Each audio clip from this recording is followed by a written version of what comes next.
ఎలా ఉన్నారు? నేనైతే చాలా బాగున్నాను. మీరు కూడా చాలా చాలా బాగున్నారని అనుకుంటున్నాను. Welcome to Jana's world. ఈరోజు మన న్యూ ఇయర్లో ఫస్ట్ వీడియో అనమాట. ఫస్ట్ వీడియో నేను ఒక మంచి రెసిపీతో అయితే స్టార్ట్ చేస్తున్నాను. మంచి బ్లాగ్ అనమాట.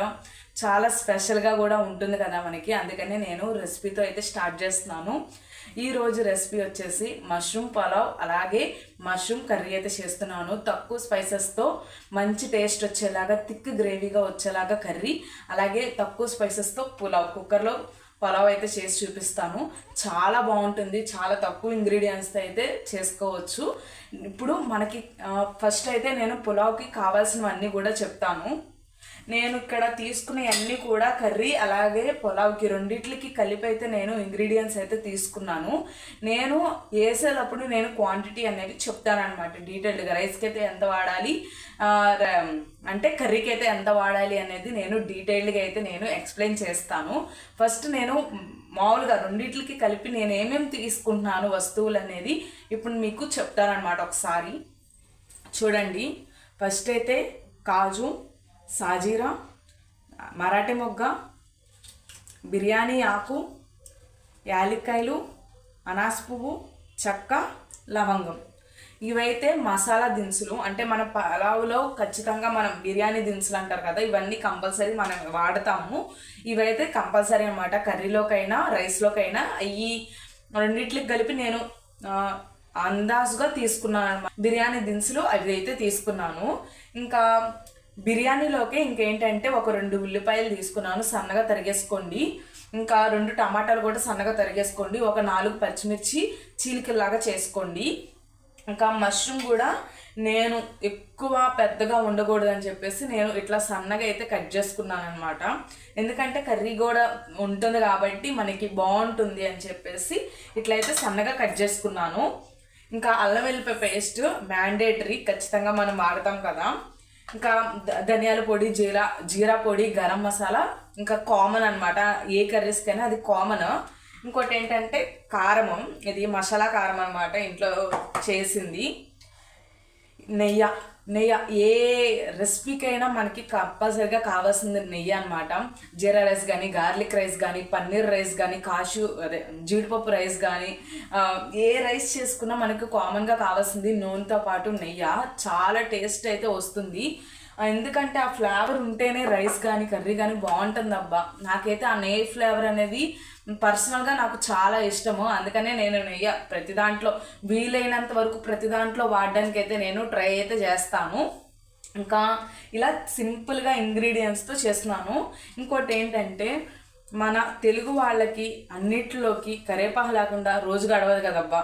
అందుకనే కరివేపాకు కూడా నేను తీసుకున్నాను. మీ దగ్గర ఉంటే పుదీనా, కొత్తిమీర కూడా తీసుకోండి, చాలా బాగుంటుంది. ప్రజెంట్ నా దగ్గర ఉన్న ఇంగ్రీడియంట్స్తో నేనైతే చేస్తున్నాను. ఇంకా కర్రీకి వచ్చేసే పాటికి సేమ్ బిర్యానీ దినుసులు మొత్తం తీసుకుంటున్నాను. క్యాష్యూ తీసుకుంటాను. టమాటాలేమో ఈ సైజులో కట్ చేసుకుంటాం అనమాట. మష్రూమ్స్ కూడా కొంచెం పెద్దగా కట్ చేసుకుంటాము. అల్లం వెల్లిపాయ పేస్ట్ అది కామన్. ఇంకా ప్రాసెస్ అదంతా కూడా ఫస్ట్ పలావ్ ఎలా చేస్తాననేది చూపిస్తాను. దాని తర్వాత రైస్ అనేది ఉడికిపోయిన తర్వాత నేను కర్రీ అనేది స్టార్ట్ చేస్తాను అనమాట. ఎందుకు అంటే ప్రెషర్ పోయే టైంకి మనకి కర్రీ అనేది కుక్ అయిపోతుంది. మష్రూమ్ కర్రీ చాలా క్విక్గా కర్రీ అయితే ప్రిపేర్ అయిపోతుంది కాబట్టి నేనైతే ఫస్ట్ రైస్ ప్రిపేర్ అయిపోయిన తర్వాత కర్రీ చేస్తాను. నేను ఫస్ట్ రైస్ రెసిపీ చూపించిన తర్వాత నేను కర్రీ రెసిపీ అనేది డీటెయిల్డ్గా అయితే చూపిస్తాను. మన వీడియో ఎవరైనా ఫస్ట్ టైం చూస్తున్నట్టయితే ప్లీజ్ సబ్స్క్రైబ్ అయితే చేసుకోండి. పాత వాళ్ళు అయితే లైక్ చేయండి, షేర్ చేయండి, అలాగే కామెంట్ సెక్షన్లో కామెంట్ అయితే చేసేయండి.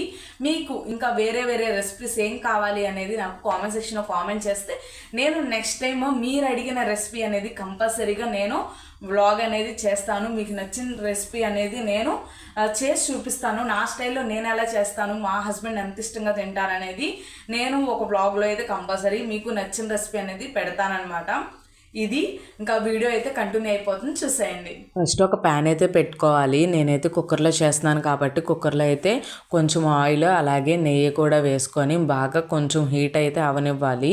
ఆ హీట్ అయిన తర్వాత వచ్చేసి మసాలా దినుసులు అన్నీ వేసేసుకోవాలి. జీడిపప్పు, సాజీరా, మరాఠీ మొగ్గ, అనాస పువ్వు, యాలక్కాయ, బిర్యానీ ఆకు, చెక్క, లవంగాయ కూడా అన్నీ నెయ్యిలో అయితే వేసేసుకోవాలి. అవి మొత్తం వేగిన తర్వాత కొంచెంగా మనం పచ్చిమిర్చి అవన్నీ కట్ చేసుకున్నాం కదా, అవన్నీ కూడా 1 by 1 ఒక్కొక్కటి యాడ్ చేసుకుంటూ ఉండాలన్నమాట. అప్పుడే మనకి 1 by 1 అన్నీ వేగి టేస్ట్ అనేది మంచిగా వస్తుంది. ఇప్పుడు ఈ మసాలా దినుసులు అన్నీ వేగిపోయిన తర్వాత పచ్చిమిర్చి అలాగే 2 ఉల్లిపాయలను అయితే సన్నగా తరిగేసుకున్నాను. ఆ 2 ఉల్లిపాయలది అయితే ఉల్లిపాయ ముక్కలు వేసి బాగా వేపుకోవాలి. ఇవి వేగుతున్నప్పుడే కొంచెం ఉప్పు అనేది వేస్తే మంచిగా కలర్ అయితే వచ్చిద్దండి. అందుకని నేనైతే కల్లుప్పు అయితే వాడుతున్నాను. కొంచెం కల్లుప్పు అయితే వేసి బాగా కలుపుకుంటున్నాను. అలాగే కరివేపాకు కూడా వేసి ఆ ఫ్లేవర్ కూడా వచ్చేటట్టు మొత్తం కలుపుకుంటున్నాం అనమాట. మీకు దగ్గర కొత్తిమీర పుదీనా ఉంటే అది కూడా ఈ స్టేజ్లోనే వేసుకోండి, చక్కగా ఫ్లేవర్ అయితే వచ్చిద్ది. అలాగే 2 స్మాల్ సైజ్ టమాటాలు అయితే సన్నగా కట్ చేసుకున్నాను. ఆ టమాటా ముక్కలు కూడా కొంచెం మగ్గాలి. మధ్యలో అల్లం వెల్లిపాయ పేస్ట్ కూడా వేసానండి, ఆ క్లిప్ అనేది మిస్ అయింది. అల్లం వెల్లిపాయ పేస్ట్ కూడా వేసిన తర్వాత టమాటా ముక్కలు వేసుకోండి. దాని తర్వాత టమాటాలు కొంచెం మగ్గిన తర్వాత మష్రూమ్ ముక్కలు కూడా వేసి ఒక 5 నిమిషాలు అట్లా వదిలేస్తే ఇట్లా వాటర్ అనేది రిలీజ్ అవుద్ది. ఆ రిలీజ్ అయినప్పుడు ఒకసారి బాగా కలుపుకోవాలి. ఏంటంటే ఉప్పు అనేది మొత్తం అన్ని ముక్కలకి పట్టిద్ది అనమాట. అందుకని ఒకసారి మళ్ళీ కలుపుకున్న తర్వాత మనం ఉప్పు, కారం అలాగే ధనియాల పొడి, జీలకర్ర పొడి అనేది యాడ్ చేసుకోవాలి. ఫస్ట్ అయితే కారం అనేది యాడ్ చేసుకుంటున్నాను అనమాట. ఇంకా నేనైతే కొంచెం ఎక్కువ యాడ్ చేశాను, మీరు కొంచెం తగ్గించి వేసుకోండి. ఇంకా మీకు పచ్చిమిరకాయలు కారం సరిపోయిద్ది అనుకుంటే ఇంకా కారం అనేది స్కిప్ చేసేయచ్చు. అలాగే 1/2 స్పూను ధనియాల పొడి అయితే వేసుకుంటున్నాను. అలాగే 1/2 స్పూను జీలకర్ర పొడి కూడా వేసుకుంటున్నాను. ఈ 2 హోమ్ మేడే అనమాట. ఇంకా మొత్తం మసాలాలు వేసి అవి మాడిపోకుండా ఫస్ట్ ఒకసారి అయితే ముక్కలు మొత్తానికి కూడా ఈ మసాలాలు మొత్తం పట్టేటట్టు కలుపుకోవాలి. మంచిగా కలుపుకుంటే ఏంటంటే మష్రూమ్, జీడిపప్పు అన్నిటికీ కూడా మసాలా అనేది బాగా పడుతుంది. మనం తినేటప్పుడు చప్పగా లేకుండా ఉంటుంది. కర్రీతోనే కాదు మామూలుగా కూడా తినేయచ్చు అనమాట ఈ రైస్ని, అంత బాగుంటుంది. ఇంకా అవన్నీ ఏగుతున్నప్పుడు ఆల్రెడీ 1 గ్లాస్ బియ్యాన్ని నేను నానబెట్టుకొని పక్కన పెట్టుకున్నాను. ఇంకా 1కి 2 నీళ్ళు అయితే పోసుకోవాలి. ఇంకా నీళ్ళు అనేది వేసేసుకున్నాను అనమాట. ఎసరు అనేది కాగాలి, బాగా మసాలా కాగితే మనకి ఫ్లేవర్స్ అన్నీ కూడా వాటర్లోకి వచ్చి మనం రైస్ కుక్ అయ్యేటప్పుడు ఫ్లేవర్ అనేది చాలా బాగుంటుంది అనమాట. అందు గురించి మనం మసలనివ్వాలి నీళ్ళు అనేసి.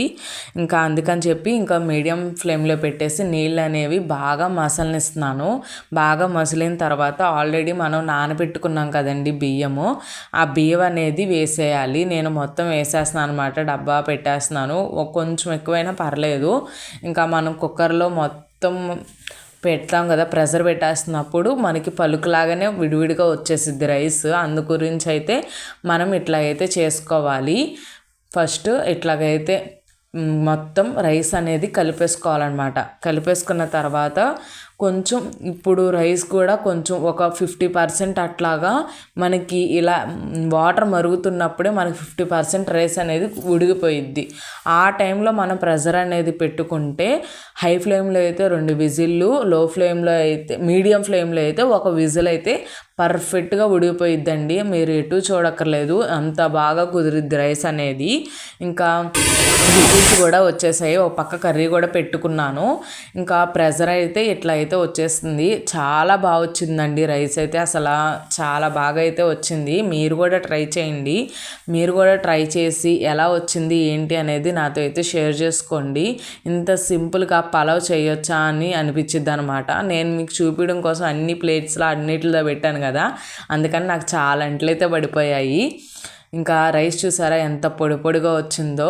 కావాలంటే ఈ స్టేజ్లో ఉన్నప్పుడు ఇంకొక 1/2 స్పూన్ నెయ్యి కరగబెట్టేసుకొని పైన అనేది వేసుకుంటే ఇంకా చాలా బాగుండిద్ది. ఇప్పటికే నెయ్యి ఎక్కువ వేసేసాను, ఇంకా మా ఆయన తిండని చెప్పేసి నెయ్యి అనేది ఇంకా ఎక్కువ వేయలేదనమాట.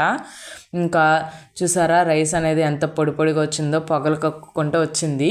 ఇంకా కర్రీ కూడా ఇక్కడే ఇంక్లూడ్ చేద్దాం అనుకున్నాను కానీ వీడియో అనేది ఆల్రెడీ చాలా పెద్దగా అయితే వచ్చేసింది. అందుకే పార్ట్ 2లో అయితే నేను కర్రీ అనేది పెడతాను. చాలా సింపుల్గా అయితే చేస్తానన్నమాట. ఇంకా మా హస్బెండ్ అయితే తిని చాలా బాగుంది అనేసి అయితే అన్నారు. మా హస్బెండ్కి అయితే బాగా నచ్చింది ఆ రైస్తో ఆ కర్రీ అనేది. ఇంకా మీరు కూడా ట్రై చేయండి. కర్రీ వచ్చేసి నేను పార్ట్ 2లో డీటెయిల్డ్గా అయితే చెప్తాను. ఇక్కడైతే స్పేస్ ఎక్కువైపోయింది కాబట్టి నెక్స్ట్ వీడియోలో అయితే చెప్తానమాట. ఇంకా ఈ రెసిపీ మీరు కూడా ట్రై చేసి ఎలా ఉంది ఏంటి అనేది కామెంట్ సెక్షన్లో కామెంట్ అయితే చేసేయండి. నెక్స్ట్ ఏ వీడియో కావాలి, ఏ ఫుడ్ బ్లాగ్ అయితే కావాలి, ఏ కుకింగ్ బ్లాగ్ కావాలి అనేది నాతో కామెంట్ అయితే చేసేయండి. ఆ ఫుడ్ అనేది మనం చేసి బ్లాగ్లో అయితే ఇంక్లూడ్ చేసేద్దాం. నా స్టైల్లో నేను ఎలా చేస్తానో అనేది మీకు షేర్ అయితే చేస్తానన్నమాట. రెసిపీ అయితే అద్దరు కొట్టేసిందండి. అసలు ఎక్స్పెక్ట్ చేయలేదు. చాలా బాగా వచ్చింది. ఎప్పుడు చేసేదానికన్నా చాలా బాగా అయితే కుదిరింది. ఇంకా ఇది ఈరోజు వీడియో. ఈ వీడియో కనుక నచ్చినట్టయితే ప్లీజ్ లైక్ చేయండి, షేర్ చేయండి, అలాగే సబ్స్క్రైబ్ చేయడం అయితే మర్చిపోబాకండి. మళ్ళీ నెక్స్ట్ వీడియోతో ఒక మంచి వీడియోతో అయితే మీ ముందుకైతే వచ్చేస్తాను. అప్పటిదాకా సెలవు. See you on next video. Bye.